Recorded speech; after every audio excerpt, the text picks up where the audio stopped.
identify as non-binary, using the pronoun they or their instead of he or she. But what about this? Having a baby instead of a baby. It's a new term that some parents are using to show that they're bringing up their offspring gender neutral.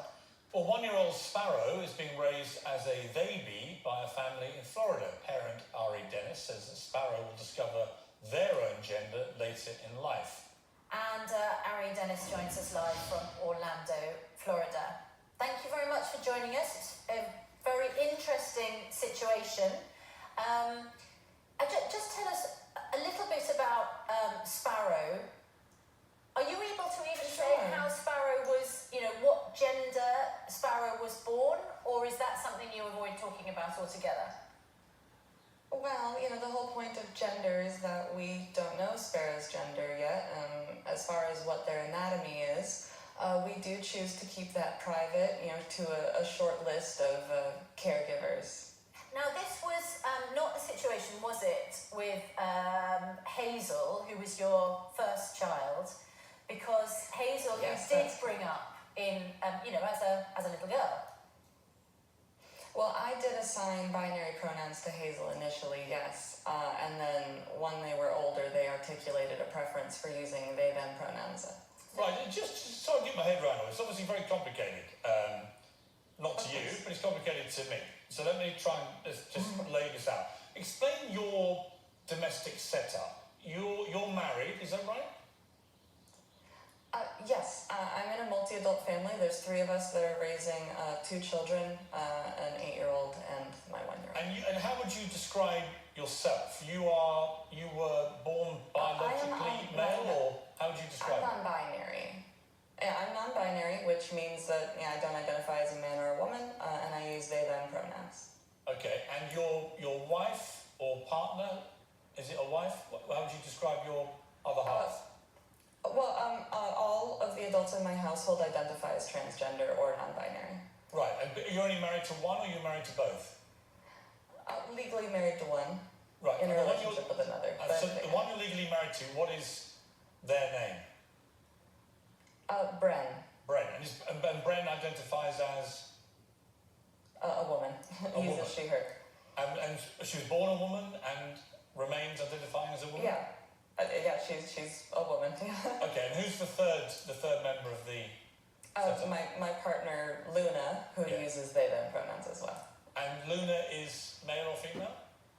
Or? Non-binary. Non-binary. Okay, but you're not married to Luna? No. Okay, and you have 2 children in the house? Yes. Okay, and just to clarify again, Sparrow, we don't know whether Sparrow was born male or female because you haven't said that, but Sparrow is now non-binary? No, Sparrow is, I would say, antigender, which is a term, that means before gender. Like, all children, at this age are developmentally not able to really understand gender yet. It's just something that they don't have the understanding for. So it's not that the child is non-binary, it's that the child just doesn't have any gender yet. Right, but look, let me try and get my head around this. Obviously they do have anatomy. Right, so what anatomy does Sparrow have? Well, that's something that we don't usually discuss unless it's necessary with maybe a medical professional or, a caregiver. Right, so... I just wonder if I can intervene here, because I think there's a lot of people find this very confusing.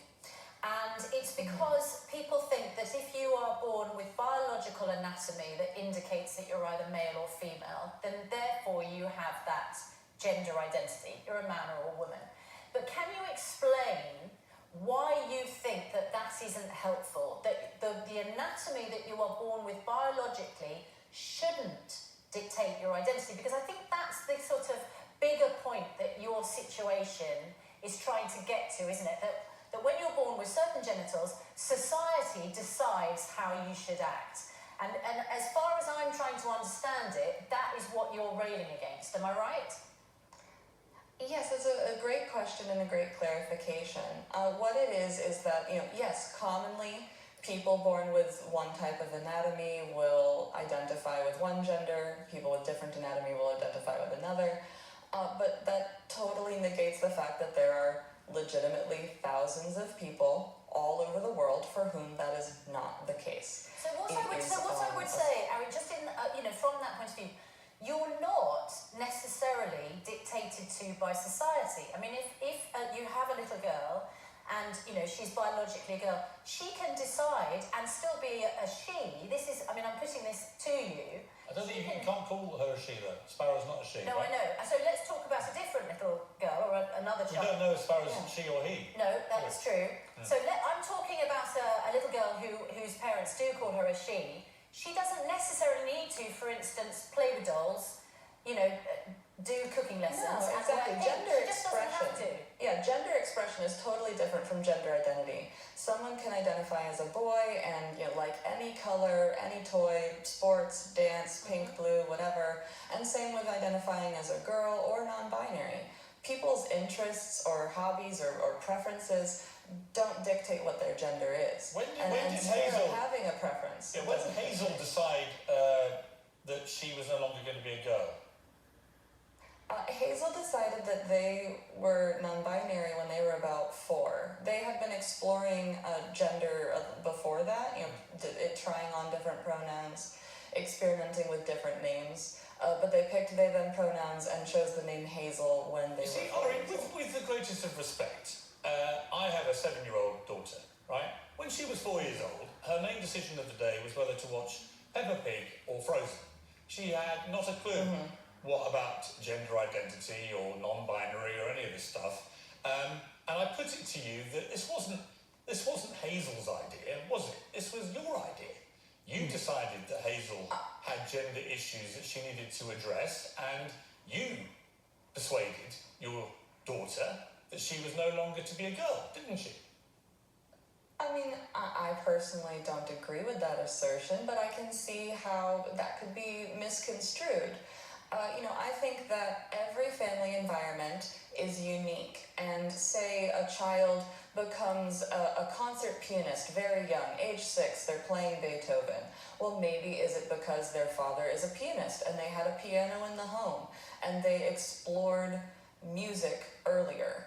Hazel has a unique education because living in an LGBT family, they have met people of different gender expressions and have been safe to explore their own gender, which has led them to a personal discovery. Isn't this just utterly exhausting, trying to keep up with all this? I mean, a lot of it, I've got no problem with you leading any life you like, honestly. I haven't. You're a fully grown adult. You want to call yourself they and non-binary, whatever it is. I have total respect for your rights, frankly, to do whatever you want to do. My issue is what's happening with the kids in your household and whether actually it's all being driven by the adults in the home and not these children. I mean, Little Sparrow, we don't even know if Little Sparrow is a girl or boy, and you say we now have to call Sparrow they. And Hazel, what does Hazel call Sparrow? Their baby sibling. Their baby, so she literally says, "Good morning, baby sibling." Well, usually by name, like "Good morning, Sparrow," but when someone asks, who is that, you say "my baby sibling," yeah. And does Hazel call Sparrow they? Yes. They. So she says, "They, can I play a game with you?" Well, not when talking to them. When talking to them, they would say you, like, "Would you like to share a cookie with me, Sparrow?" And Sparrow would, of course, because they're a baby. But if I'm in the room and I want to have a cookie and I ask Hazel, "Can I have a cookie?" and she says yes, I'll just ask they, right? Sparrow. Is that how it works? Ask them. Ask them. Yeah, you would say, so Hazel might say, "I'll ask them if they want to share." Here's what I don't get though, because they and them are plural words, and I've always struggled with this. I don't understand why in this non-binary world you would take a plural word like them or they to describe a singular entity. It doesn't make any. I'm a grammatical purist. I don't really understand from a grammatical point of view why you would call people by plural titles. Well, they actually has a history of being used as a singular pronoun as well as a plural pronoun. Back, hundreds of years ago, 14th century, 1700s, people used they singularly as well. But yeah, in common usage, they does have a plural connotation. We are just working within the limited framework of the pronouns available to us in English. Yeah. There are people who use invented pronouns, but those sometimes can be difficult for people to navigate. Ari, I wonder whether when, because it's complicated for an adult like me to get my head round, and I'm doing my absolute, best to be sensitive and understanding about it, because it's, I think a lot of people find it difficult to understand when it comes to children, because if you've got a child of 4 who's growing up, it must be difficult for them to try and express that to other adults who don't understand your setup and don't understand the situation. And when other adults say, have you got a little brother or a little sister, how does a small child explain that, perhaps to other children that they're at nursery with? That's a great question. Hazel is very confident, very verbose, and very well-spoken, and they enjoy advocating for the visibility of their family, and they enjoy engaging their peers and adults in conversation. Obviously, I've never forced them into a spotlight, and I've told them that they can always choose to disengage when they don't want to over-explain themselves, but to them it's pretty simple to say, oh, we don't know Sparrow's gender yet, they're going to tell us when they're older, right now we use they, them pronouns. What happens if Sparrow decides, how old is Sparrow? She's 4 now, right? Or Day is 4. Day is 4. Sparrow is 1 year old. Hazel is 4. And Sparrow is 1, Hazel's right? 8. Hazel changed her Hazel gender has been at 4. non-binary for 4 Hazel years. changed her gender at 4, but is now 8, and Sparrow is 1. Yeah. What happens if Hazel decides tomorrow she would now like to be a girl or a boy? Well, then I would support that. Hazel, is totally allowed to continue to explore their gender and have it evolve. Gender isn't always a static thing for some people. And what is Sparrow? Being non-binary, using they, them is what they want right now. Okay, and if Sparrow, when she gets to say 3 or even 2, when they can first start to talk, if her first words are, I want to be non-binary, or I want to be a boy, or I want to be a girl, would you just respect anything that a 2-year-old child would say? You accepted a 4-year-old's insistence on changing gender. Would you accept a 2-year-old? I would accept that child was exploring. I think that at that age, gender A child of 2 is not set in stone. I'm sorry to be the stick in the mud here. A 2-year-old kid hasn't got a Scooby-Doo about any of this stuff. The idea that you would literally, the idea that you would even, if my the kid idea said that they you as wanted a to parent, be I'm Scooby-Doo, sorry, I would play along, I'd follow the child. the idea that you as a parent would even countenance the idea that a 2-year-old child has any ability to form any serious perception of gender, I think, frankly, I put it to you respectfully, is utterly ridiculous and actually damaging to that child. Well, then in that case, if a 2-year-old child, as you say, genuinely has no ability to conceptualize gender, isn't it toxic and bizarre that at 2 we are telling someone you are a boy because of your anatomy? If that 2-year-old genuinely can't conceptualize of what a boy is, isn't it make more sense that if a 2-year-old genuinely has no ability to process what a gender is, as you said, that I don't, tell them what their gender is, and I don't emphasize gender constantly. I let them be what they are, which is a toddler. Actually, which is really more toxic. As a father of which 4 one's kids, really more acknowledging? as a father of 3 boys and a girl, I let mine be what they were, 3 boys and a girl. And if when they got to adult age, fully post-puberty, adult age, they reached a decision that they had been born into the wrong body and wanted to transition, then I would completely support that if I genuinely believed that was the case. But for a 2-year-old child or a 4-year-old child to be formulating anything like this in their brain, I just find it extraordinary that you as a responsible adult would not see that this is potentially harmful to them.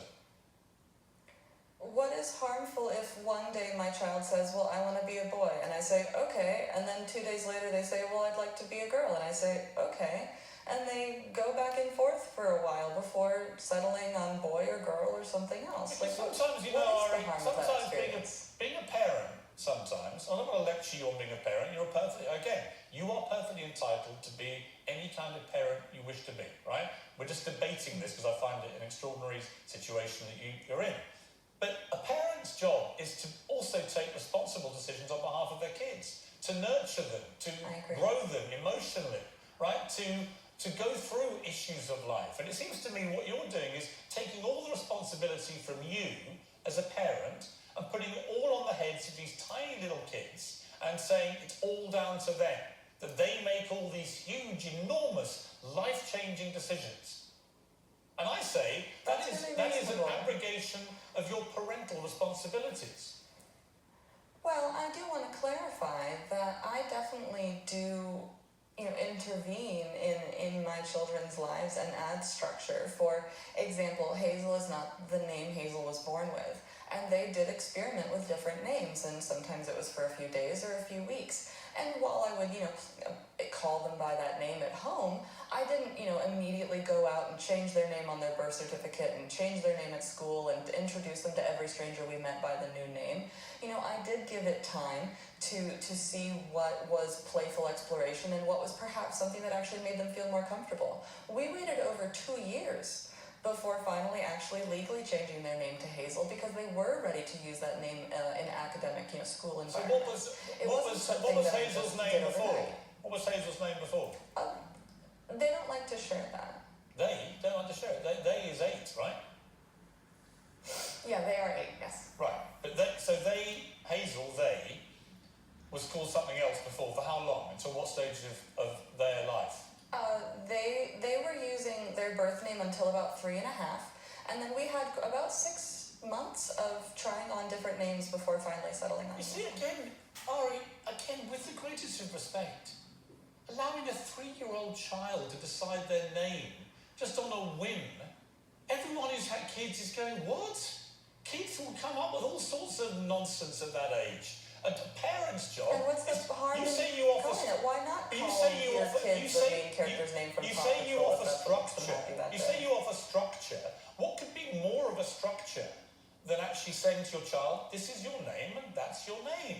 And if when you get to be an adult you want to change your name, then you become your own adult, your own responsibility, you take your own decisions. Part of being a parent is until a child reaches adult age, actually the parent takes these decisions. What are you doing as a parent? But I guess as a parent, you're saying just get on with it. Is that I feel like what you're expressing is a bit of childism, which is assuming that someone has to be a legal adult to have the capacity to know themselves. Childism is a new one. And I think a child can explore identity. All right, Ari, I've heard just about every ism imaginable. I've never heard. I've been accused of every ism, and I'm struggling with this new world of isms, right? What is childism? You're against children making their own decisions. I believe that, childism is the normalization of the mistreatment of children just because they're young. Assuming that they can't have opinions or ideas, that they can't, obviously they do need guidance and structure, but mistreating them or treating them like property or denying their identity and autonomy. So giving a child a gender because of its anatomy, assuming that they're boy or girl, or giving them a name, all that would be childism from your point of view. Not giving them, but forcing them to use them regardless of what the child wanted. So if a 3-year-old child decides, I'm no longer a boy or girl, I'm no longer going to be called Bob, I want to be called Doris, whatever it may be, if a 3-year-old child decides to do that, and I object and say, no, your name is Bob, not Doris, and you're a boy, not a girl, at 3, then I'm guilty of childism. Potentially, yes. Okay. Ari, it's been a fascinating conversation. Thank you very much indeed for joining us.